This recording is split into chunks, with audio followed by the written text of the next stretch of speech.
सोचो जिस कौम पर जमीन के हर हिस्से से पानी उबलने लगे, हत्ता कि आग के तंदूर पहाड़ों, सहराओं और मैदानों से भी पानी निकल आए, तो उस कौम की हालत क्या हुई होगी।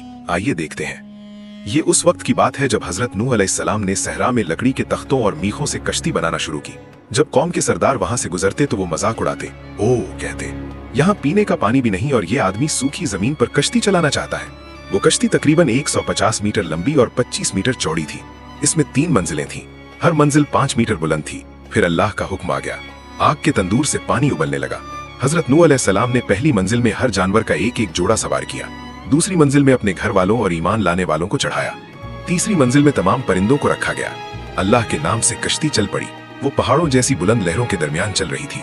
उसी वक्त हजरत नूह अलैहिस्सलाम ने अपने बेटे कनान को पुकारा, ऐ मेरे बेटे, हमारे साथ कश्ती में आ जाओ, काफिरों के साथ मत रहो। कनान ने जवाब दिया, मैं किसी ऊंचे पहाड़ पर चढ़ जाऊंगा जो मुझे पानी से बचा लेगा। अचानक एक खौफनाक